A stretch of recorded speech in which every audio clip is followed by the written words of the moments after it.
کہ وہ اس وسیلے کو اپنے مقصد براری کے لیے ضرور کام میں لائیں گے۔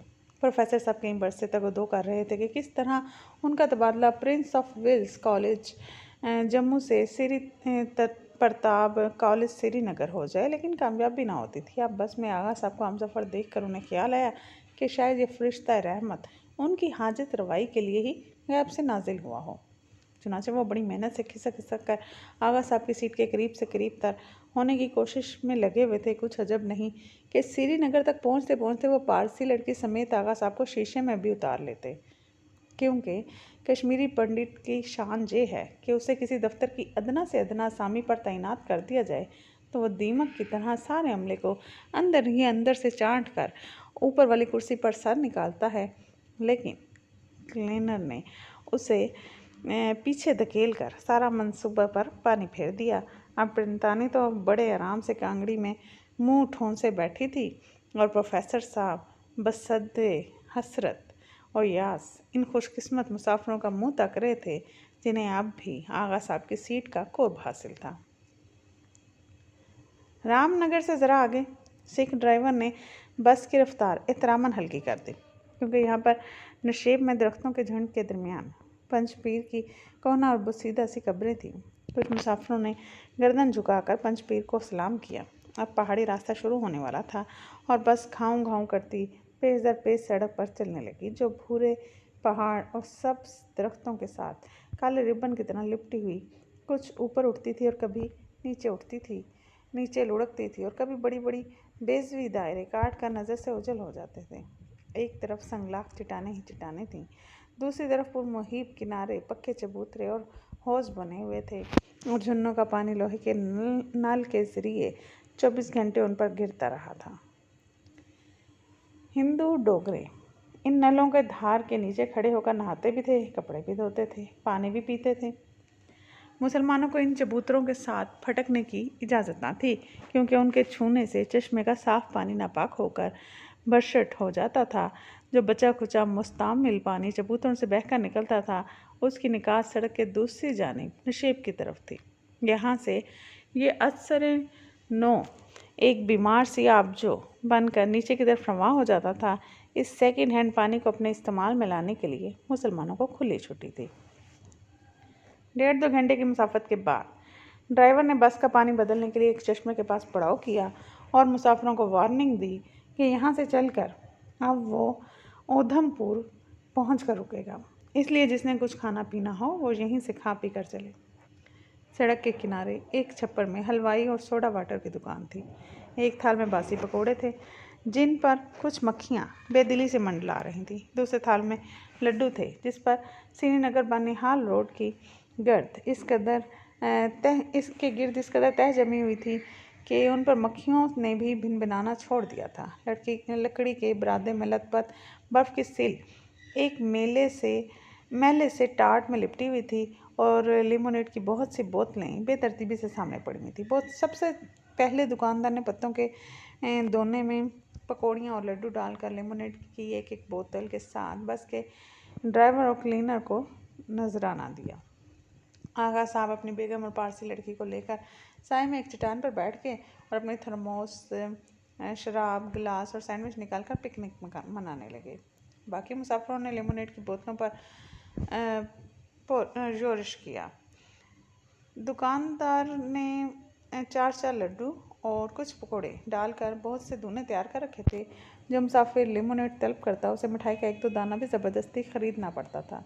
باقی سب مسافر تو خیر اپنی اپنی بوتل اور گلاس اور برف لے کر چھاؤں میں بیٹھے تھے، لیکن 7-8 مسلمان پسنجروں کو لیمونیڈ پینے میں بہت دیر لگی اور دکان سے باہر کونے میں ایک ٹوکری لٹک رہی تھی، اس میں کانچ کا ایک میلا سا گلاس اوندا پڑا تھا۔ مسلمان خریدار اس گلاس کو اٹھا کر فقیروں کی طرح ہاتھ پھیلائے دکاندار کے سامنے کھڑا ہو جاتا تھا۔ دکان والا دور ہی دور سے اس میں برف کی ڈلی چھناک سے پھینکتا تھا اور پھر بوتل کھول کر 1.5 فٹ کی بلندی سے گلاس میں لیمونیڈ انڈیل دیتا تھا۔ کچھ جھاگ خریدار کے ہاتھ پر پڑتی تھی، کچھ چینٹے اس کے کپڑوں پر اڑتے تھے اور 2-3 گھونٹ بوتل میں بچ رہتے تھے جسے منہ لگا کر اور ڈکار مار کر حلوائی خود ہضم کر لیتا تھا۔